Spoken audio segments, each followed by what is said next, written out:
The Tom Woods Show, episode 1598. Prepare to set fire to the index card of allowable opinion.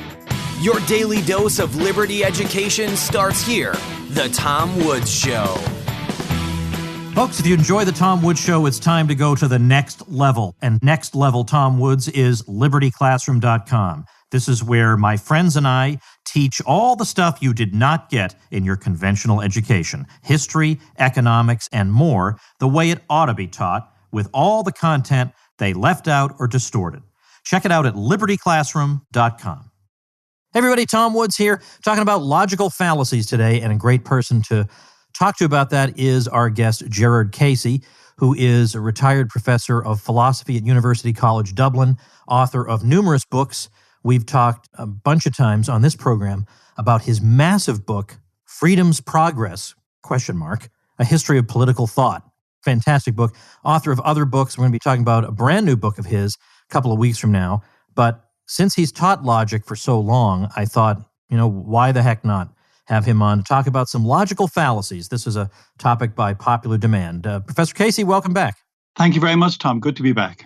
All right. We've had some demand for an episode on this. So what I did was I went to my Supporting Listeners Facebook group. Supportinglisteners.com, by the way, is how you get in there. If you enjoy this program, you're not there.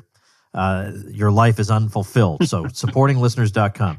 And I asked them what they would want covered on such an episode. Now, you do cover logic for us in a course at Liberty Classroom, so libertyclassroom.com. But here we're just going to go through a list of fallacies. Some of them are formal, some informal. And maybe you can distinguish at the beginning here what the difference between those two things is. Yeah, absolutely. The thing, okay, it's going to sound somewhat paradoxical, but the thing about formal fallacies is that they're always fallacies. Okay, it doesn't make any difference who's speaking or what the circumstances are or what the material is you're dealing with.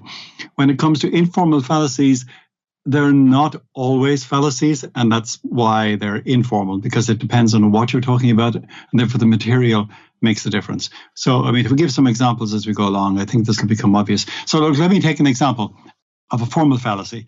So there's a fallacy which has the resounding name denying the antecedent. Now, what is this? Well, this says if you've got two propositions, all right, and one of them is an if-then, so if one thing then another, if A then B, right?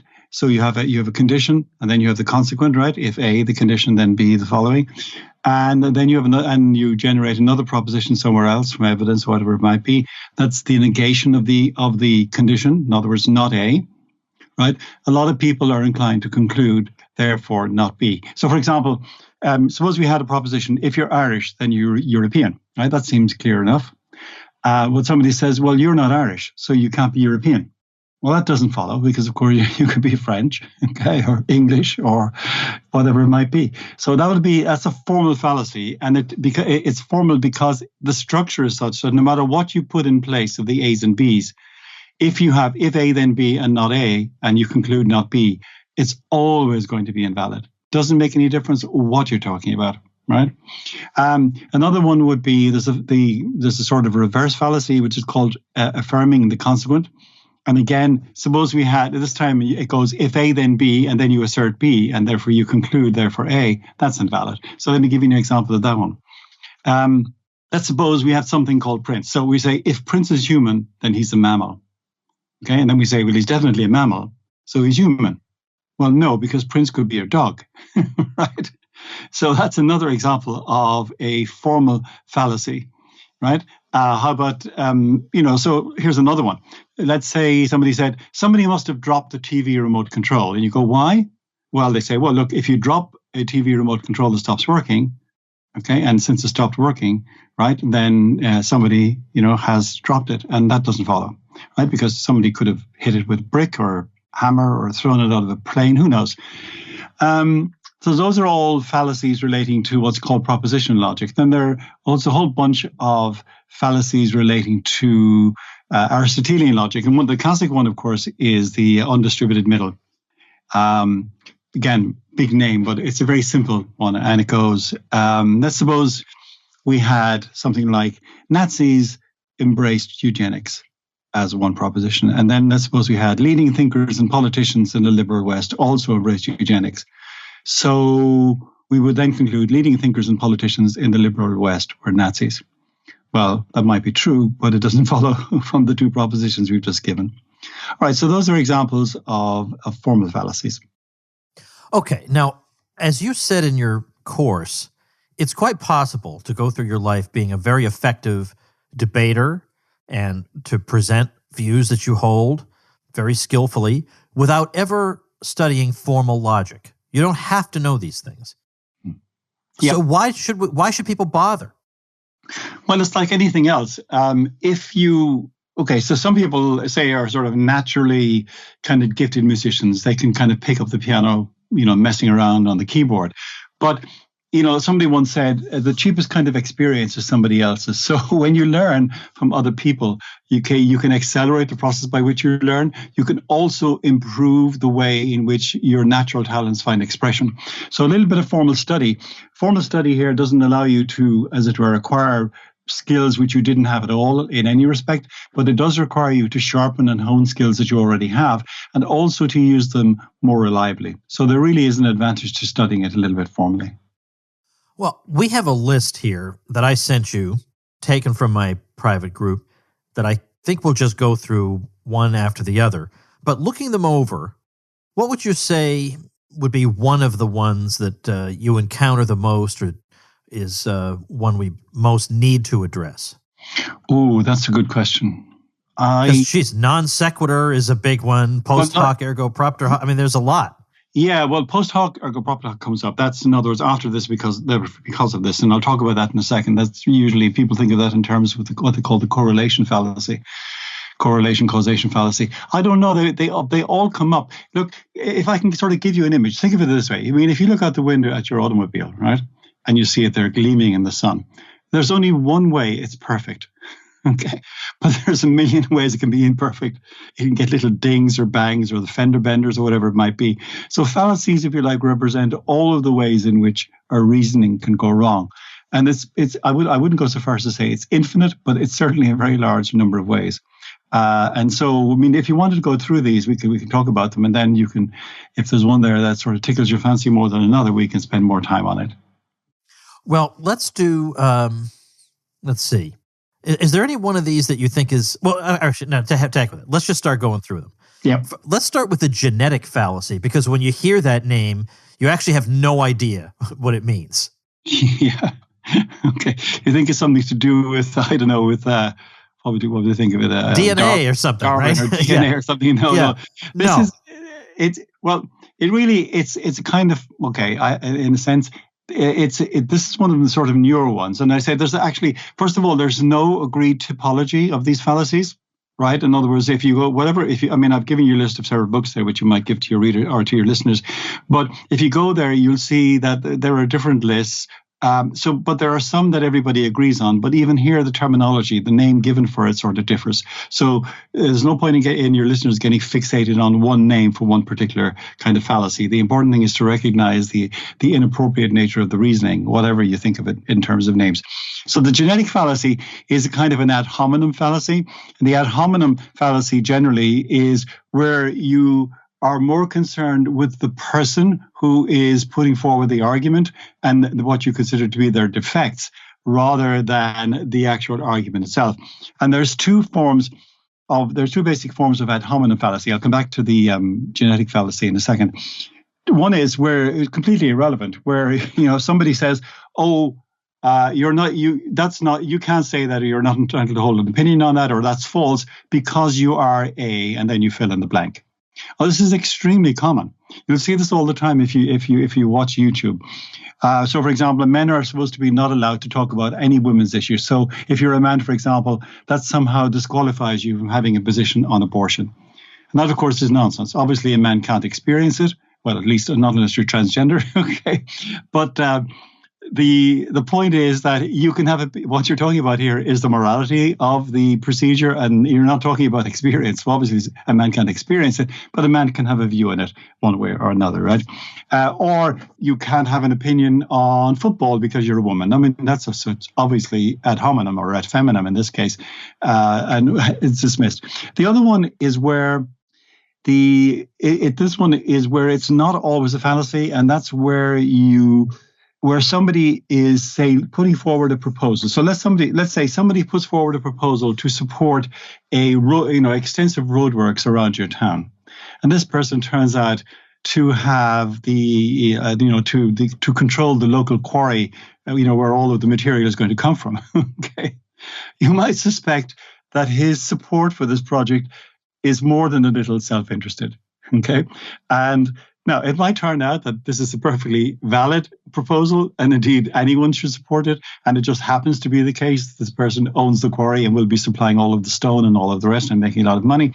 But where that's the case, then while it would be invalid to conclude necessarily that what the person is saying is self-interested and probably false, it would be obviously, it seems to me, wise to look at the proposal with several grains of salt. So that's how the ad hominem works. Genetic fallacy is a variation of the ad hominem then, because it looks at the source. It asks, where does the idea come from? And that's where you get the genetic stuff, right? And if the genesis, the source of the idea is disreputable, then the idea must be disreputable too.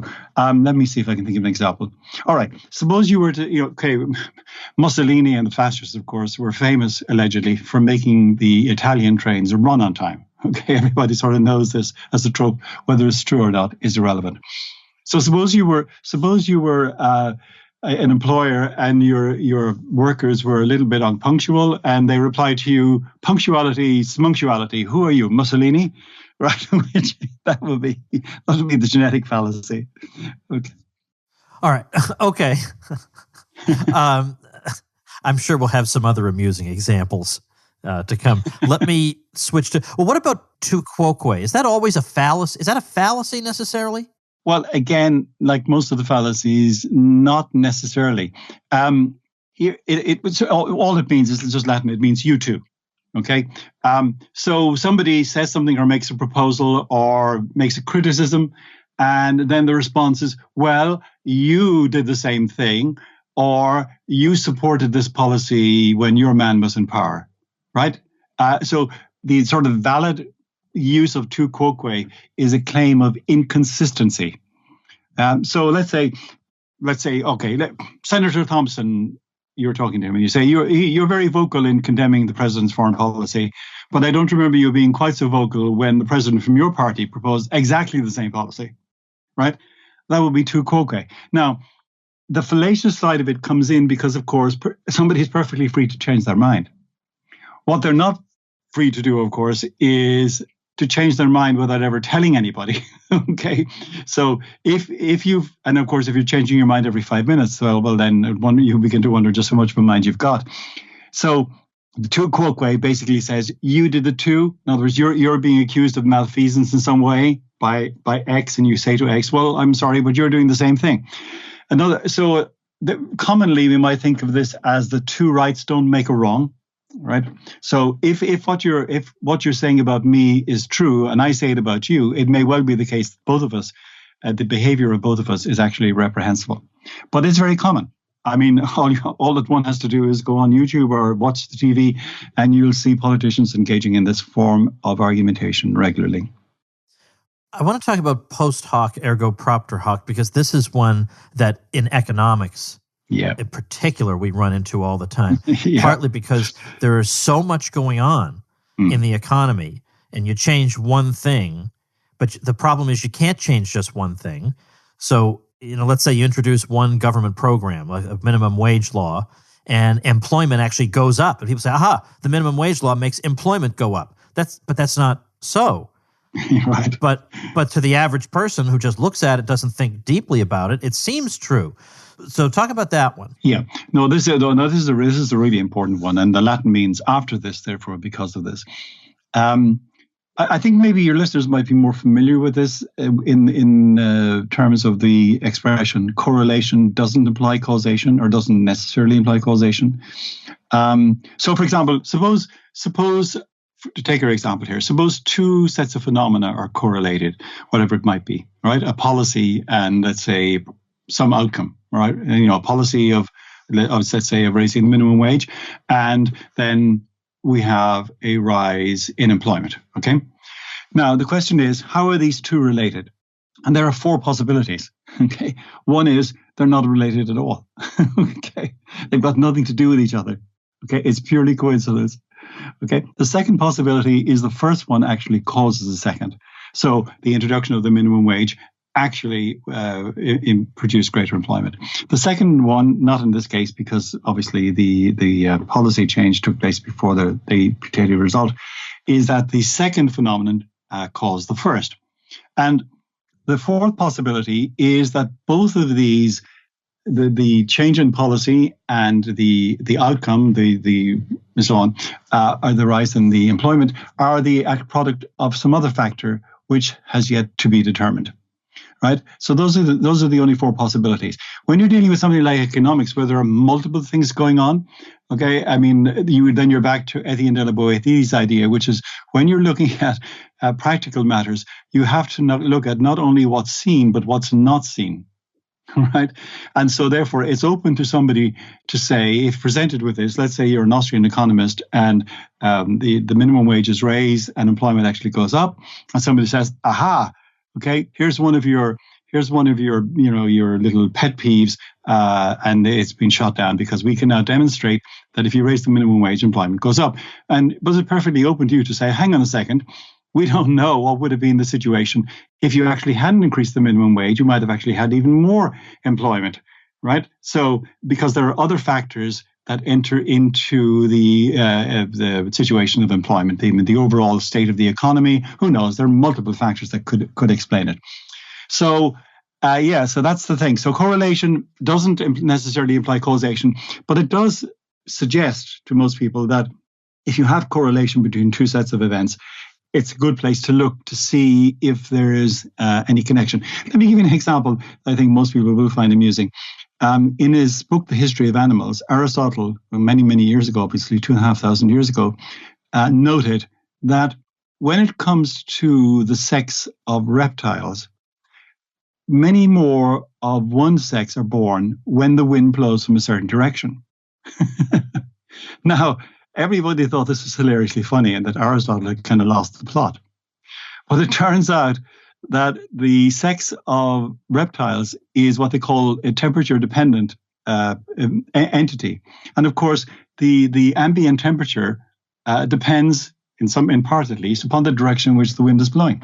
So Aristotle was perfectly correct in his empirical observation. He just didn't have the theoretical knowledge to connect the two events. So what he had was correlation, but he wasn't able to come up with an explanatory account which would actually link the two together causally.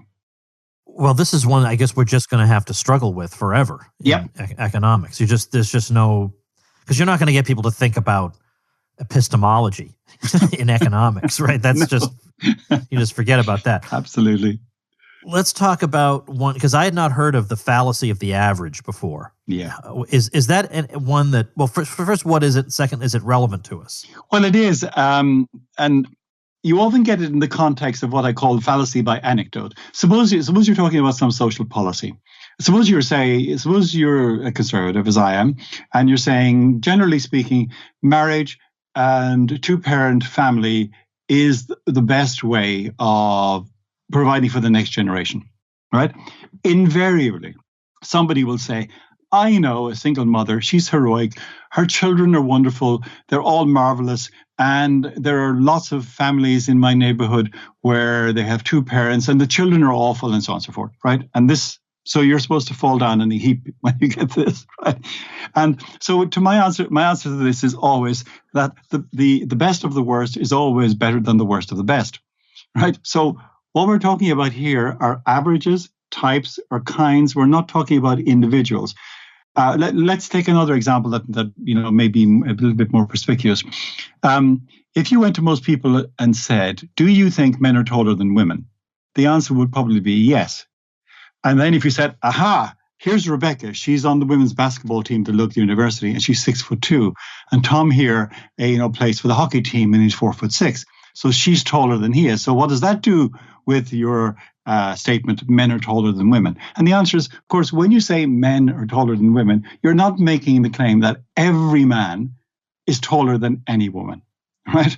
What you're saying is if you put them on a scale, you would find that all of the tallest people in the world are men, right? And then you wouldn't have to come down very far before you find women, right? And then in most of the cases, there's plenty of overlap, right? It's not shortage. So the fallacy of the average is using information which is perfectly germane, perfectly to the point when it comes to talking about the averages, and then applying it to some specific individual without actually making the empirical inquiry that would be needed in order to figure it out.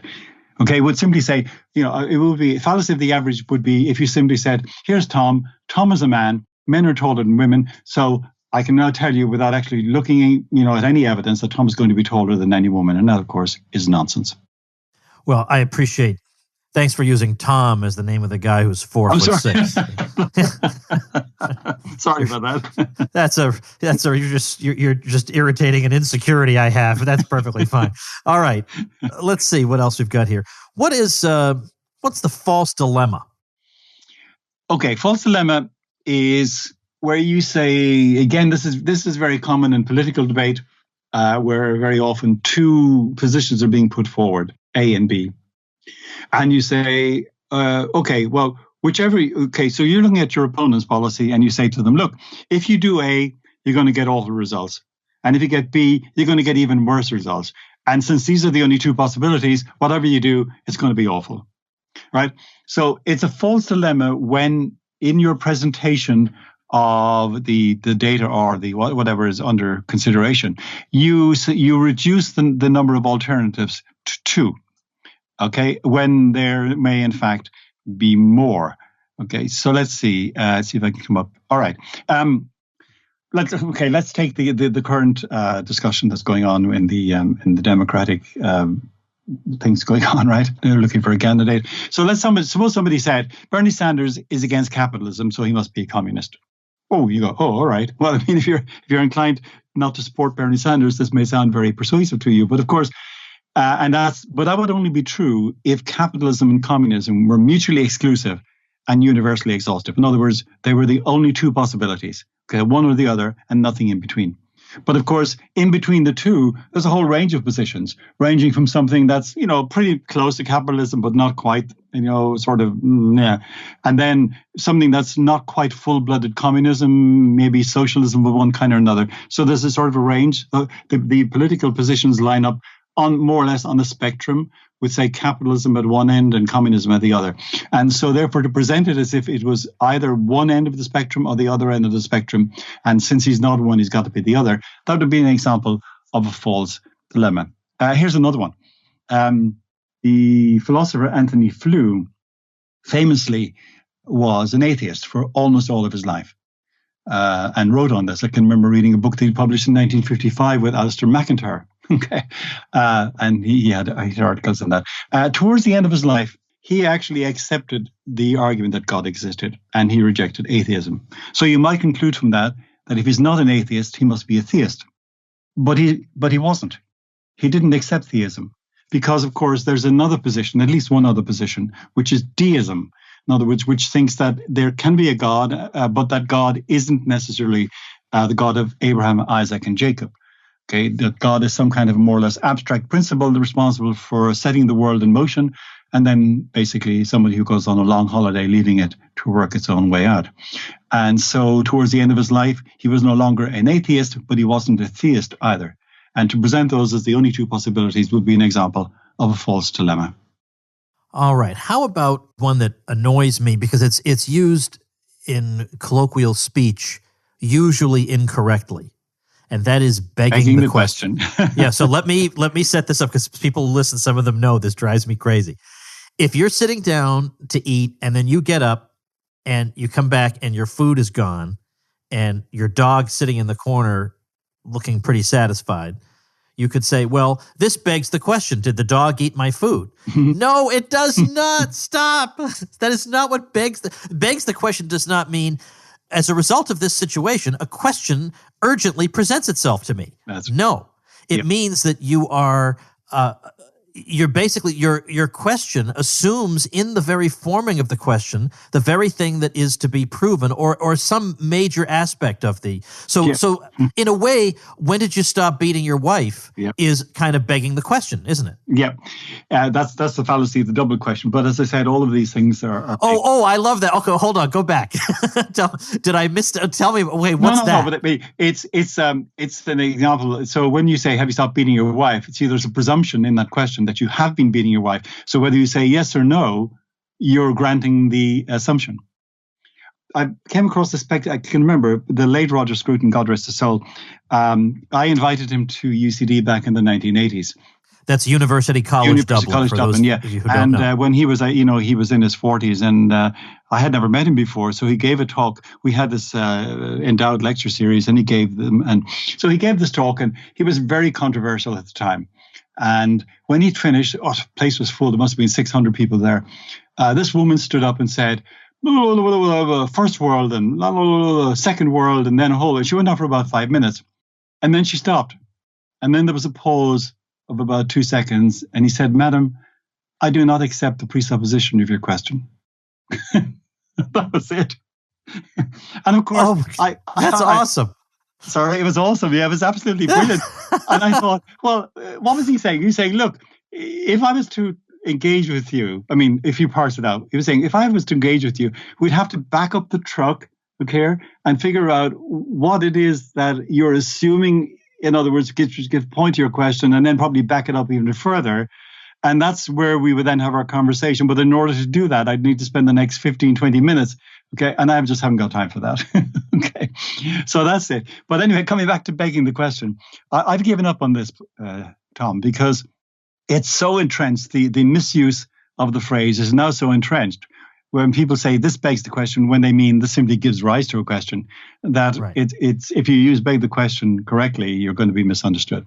Well, here would be a way you beg the question, something like, and I know I'm still fighting it. I'm still fighting. Well, good for you. I'm not giving up.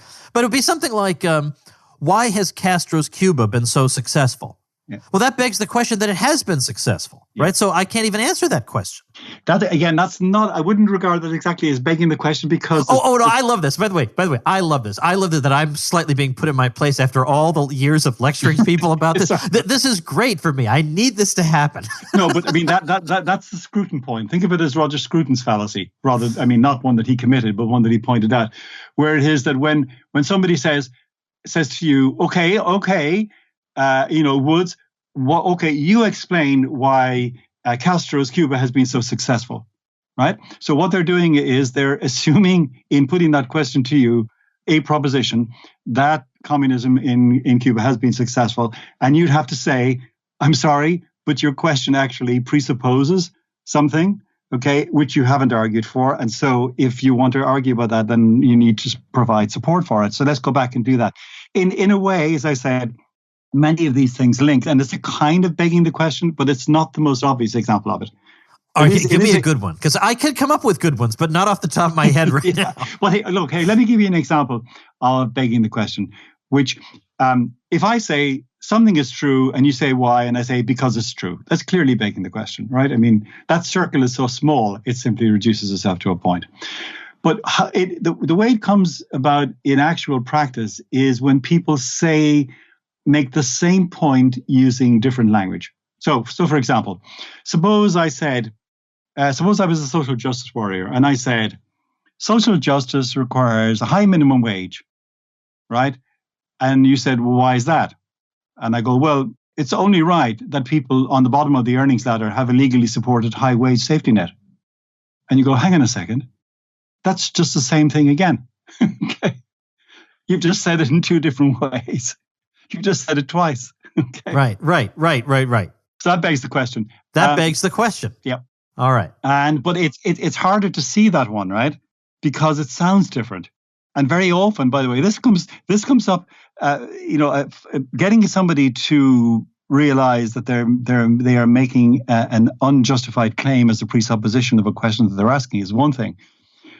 But it's much harder to pick up begging the question when it's a matter of somebody's making the same point in different language.